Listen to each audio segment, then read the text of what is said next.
we shift our mindset?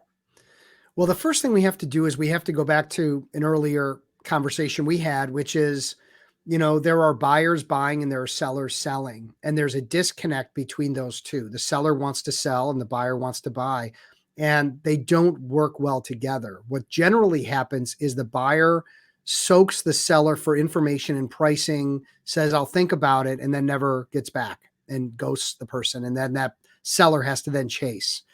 And the issue is that they haven't agreed on how they're going to work together to figure out if it's a good fit. So in addition to building relationships, sales-free selling is also about setting a game plan up for what the meeting is going to be and getting buy-in on that, what we could call like an upfront contract. Okay.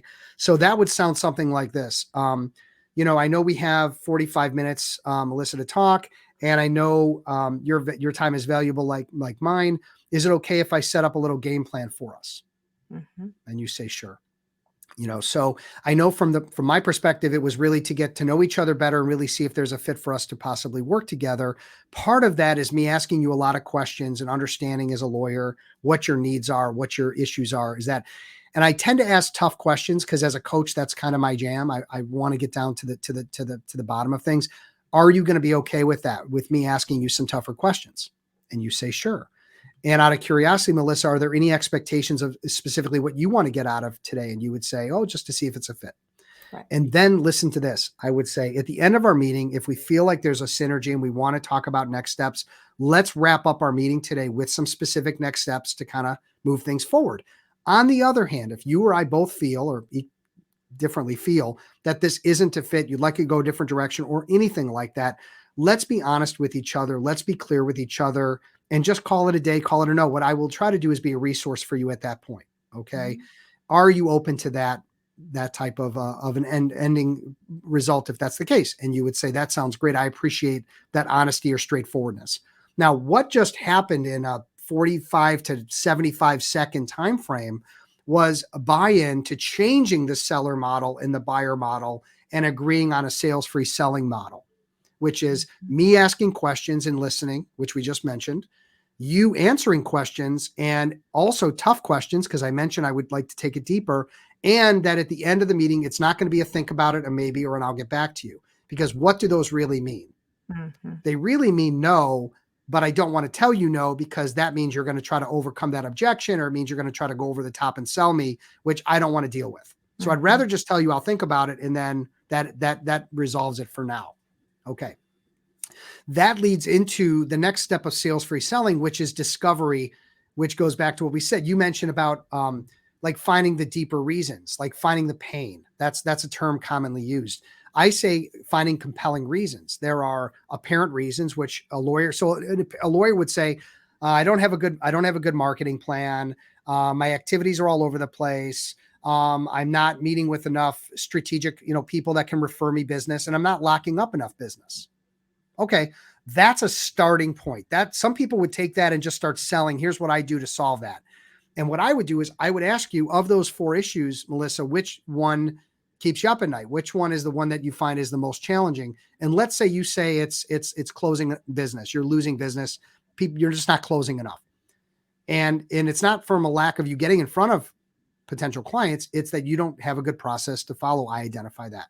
So if I took that one issue and I started breaking it down and asking you even more detail, I'm going to get it from what I would call an apparent reason, which you just gave me, to what I call a compelling reason. Compelling reason is 5 questions down from where we started. So if you said, I'm not closing enough business, I would very open-ended say, that sounds difficult, which is true, real empathy. And I would say, tell me more about that. What's been going on?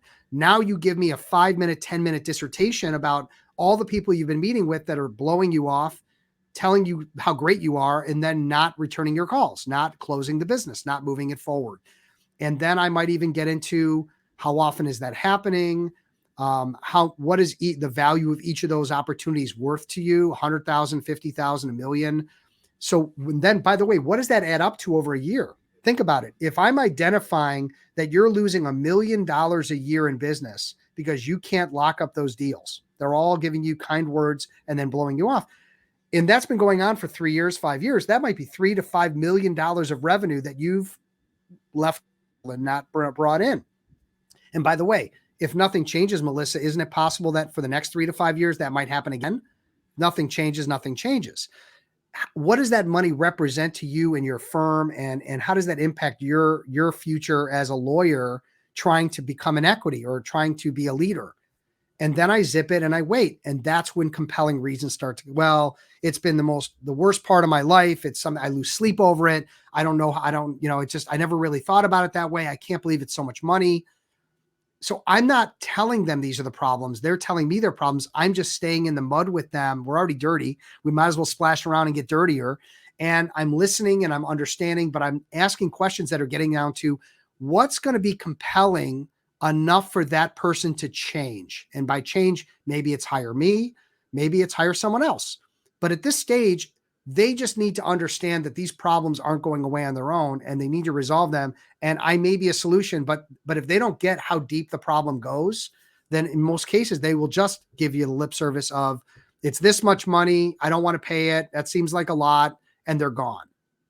And that's where things go bad. So we have to have a process of not only building relationship and trust, setting an agenda, and then getting that discovery to identify what's compelling enough: pain, fear, gain. What's the motivator for someone to change something? Yesterday, they weren't going to change. Now they are. For you, it was the mulch. It was the idea of the weekend barbecue that wasn't going to happen, and now it can, because that was your either pain point or gain point, whatever, but that's what made you say yes fast. Right. Okay. The other pieces of sales free selling, I'll just kind of go through quickly. It's, are they committed to change? Are you dealing with the right decision maker? And are they financially qualified? So there's 4 qualifiers: compelling reasons to change, commitment to change. Are you dealing with the decision maker that can cut the check? And do they have the money? Are they willing and able to invest?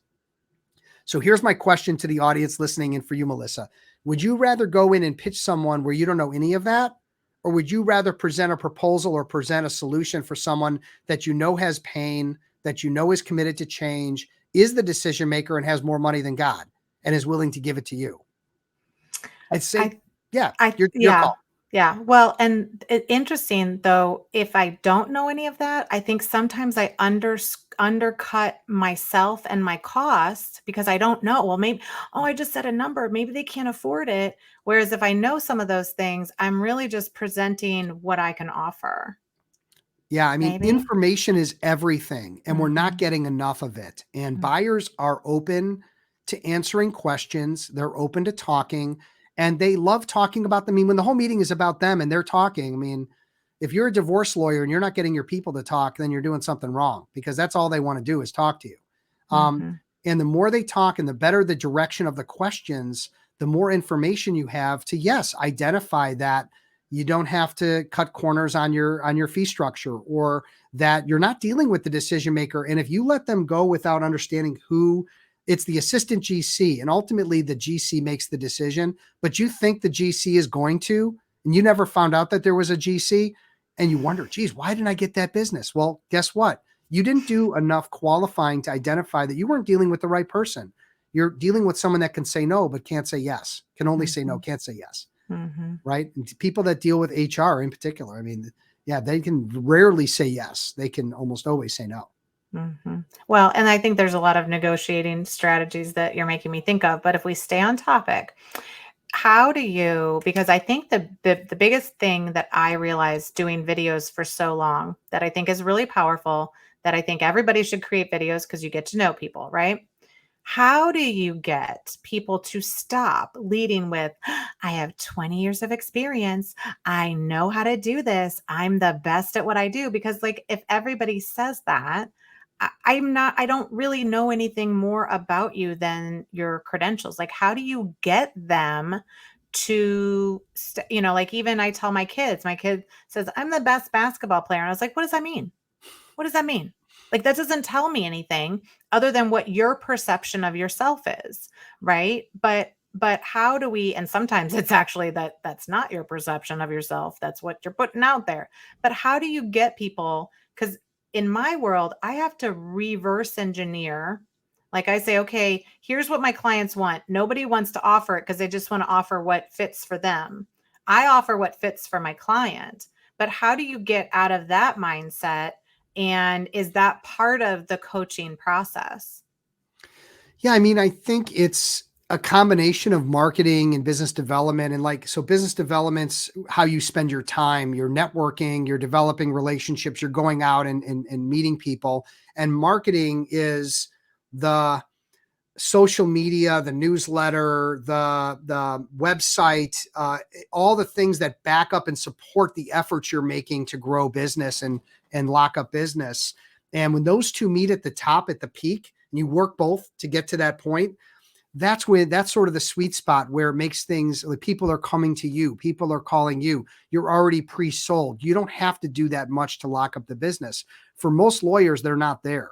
And so they're not doing anywhere near enough. Just things have been good in the past, and that's what they're relying on. And so we have to start considering that, having a plan of how to go to market to accomplish both of those things and be authentic and not sell yourself.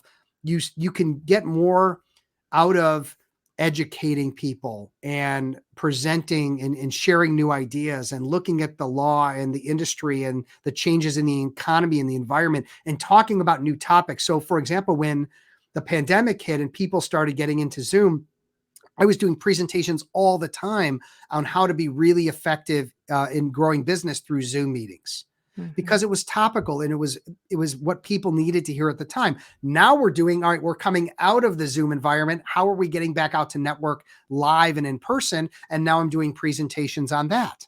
Okay. And so now with the economy changing and inflation going up and all of that, how are lawyers speaking to that? How are they, getting out there and putting a legal angle on it? And again, that's going to really help. The other thing I would share is it's important for attorneys not to just come up with a snap judgment decision on this, but to think about it over time.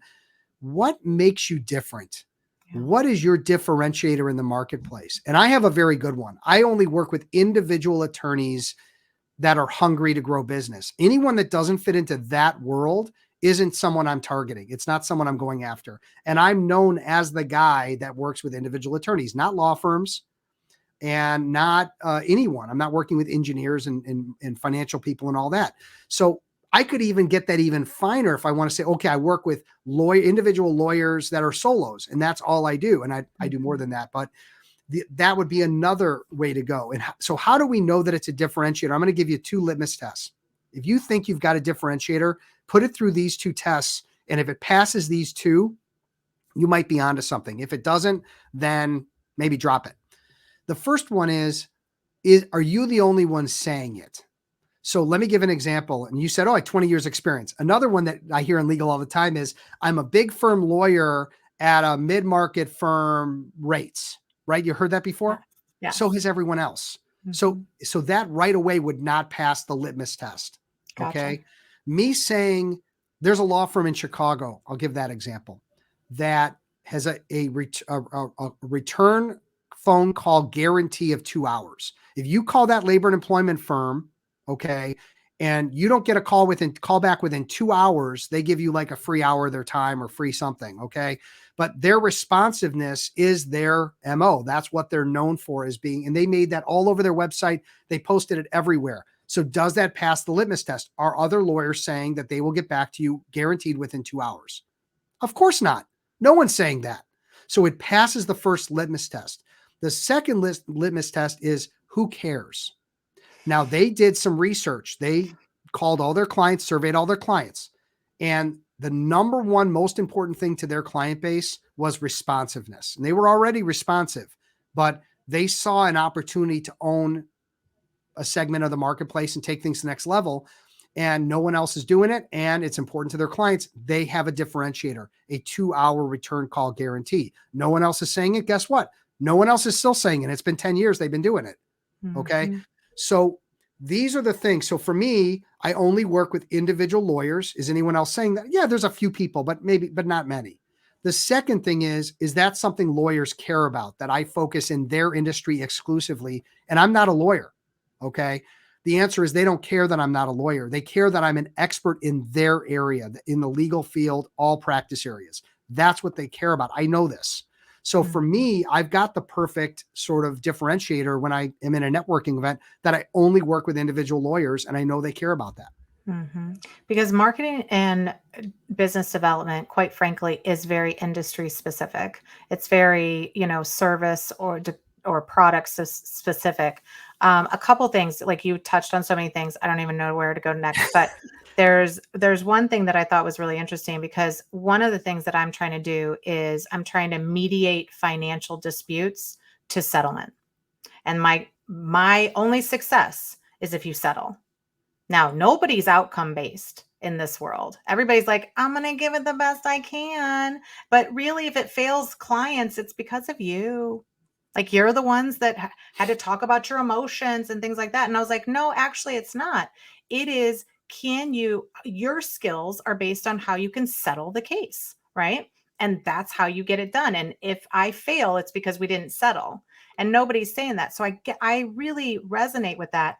But I think that what I'm hearing from business owners, from lawyers, from business valuation people is, since it's opening up, since we're getting back together, they're like, it's all word of mouth, Melissa. It's all word of mouth. And so all of my business comes from somebody who told somebody who told somebody. And I say, that's great.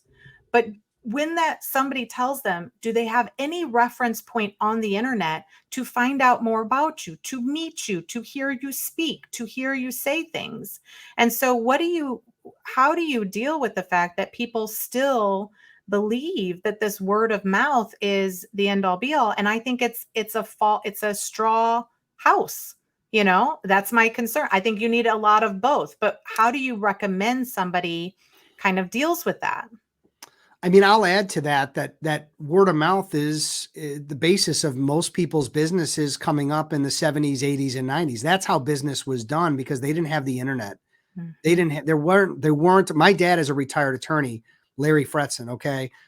Anyone that knew my dad would refer my dad in a heartbeat. That's how he got all of his business. He'd plop himself down, smartest guy in the room. And anyone that knew Larry was going to refer Larry if there was a matter that they didn't know how to do or deal with.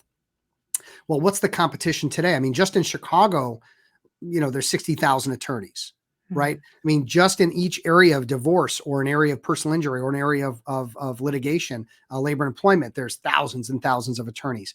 Right. So word of mouth is still a thing. It's not like it's gone away. But I need to remember the people that are the best at what they do for what they do. So I want to be known as the lawyer assassin maker. Like, Mhm. that's my MO. That's what I want to be known for. And so whether it's the clients, whether it's my network, whether it's what I'm posting, what people read and believe about me on social media because of all the content I'm producing, that's how word of mouth happens now. It Mhm. isn't just because you did business with someone and they referred. People are actually doing that less.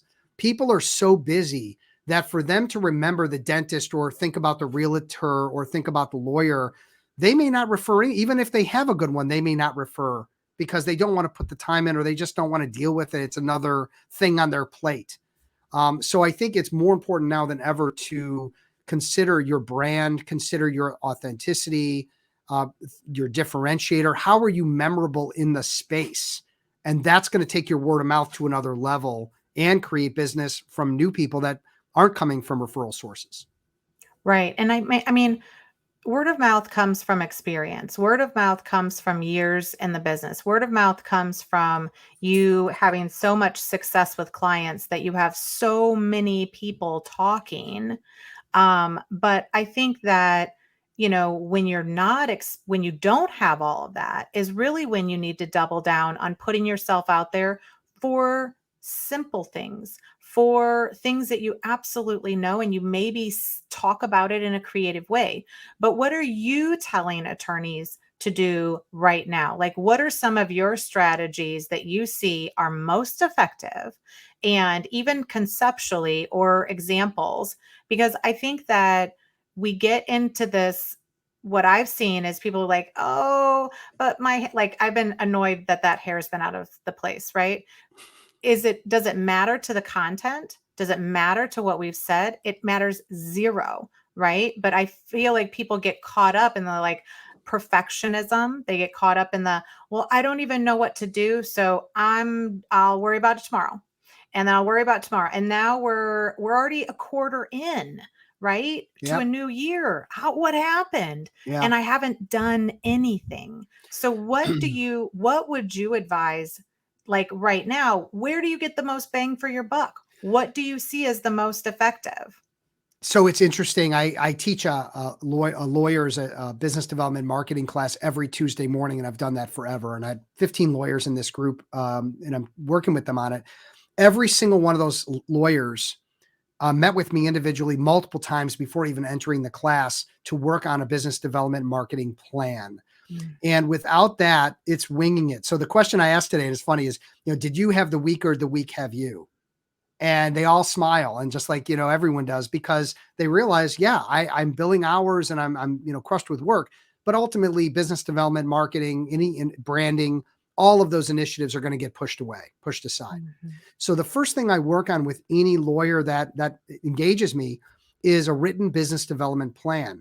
And the reason I can't answer your question directly is because every lawyer's plan is different. Now, there might be some that are similar, but what we try to do is we try to look for the low hanging fruit. So, for example, there's a lawyer who's a part of 5 different networking groups, traveling all over, networking. And I asked this lawyer, intellectual property lawyer, how many clients do you have? Oh, I don't know, 250, 300. Have you been hitting them up for business? Not really. They don't want to bother them. They're giving me business. They call me when they need me. And I go, poof. So you're spinning your wheels, running around chasing and meeting strangers and meeting them and having to develop a relationship from nothing when you have 250, 300 clients who think you're great, who know you're great, who you've done amazing work for, you have a relationship already established. They know everyone you need to know. So what are we doing here? Right? Your time is literally money, because that's what lawyers' money time is, right? It's all billable. And you're spinning your wheels chasing after strangers. So we will right away say, look, we're going to limit your networking. We got to cut back. And we really have to focus on these things. Well, I don't know how to ask clients. I don't want to ask clients for business. That's scary. And I don't feel comfortable with that. Well, that's where I come in. I'm helping with all the processes, methodologies, and languages to get across the finish line. Maybe it becomes the client's idea. Maybe we have an approach where we give to them first and then get back on the back end. There's all kinds of different approaches and ways to get business from clients, but that's where the money is, and that's where we should be spending our time, not chasing after ghosts and shadows at networking events. So every lawyer needs to have a customized plan for where the business is. And it's like, sometimes I find like there's a table, a hypothetical table with hypothetical $100 bills stacked on it, millions of dollars sitting on a table. And that lawyer's been walking around that table for years until we sit down and we start breaking it down and saying, let's walk into the money and let's work out how to do that in a way that you can feel comfortable. Again, sales, free selling. You're not going to go out and sell. We're going to go out and do it in a way that's as comfortable as possible for lawyers who never became lawyers to sell anything, right? Right. That's not why someone becomes a lawyer. And we have to do it, though, because that's how lawyers are paying their bills. That's how they're getting their 529s together for their kids. That's how they're getting control and freedom within their firm. It's building a book of business of their own clients. And so we want to look at that plan. And then, of course, in the program, working with them on processes, methodologies, language, and then the one-on-one to make sure that they're doing it and getting better and better and better. And that's a formula that it works when the lawyer works, the process works. Right. Yeah. Well, and I think that, probably why a lot of people feel they can't move forward in a lot of marketing or, business development is because, they're not familiar with some of these social media or the video or the this or the that. To me, it goes back to a concept that I also don't know if it totally exists or if I made it up, but push marketing uh, versus pull marketing. Like, I feel like a lot of the opportunity you have online is to just, for example, my business, I don't need millions of clients, right?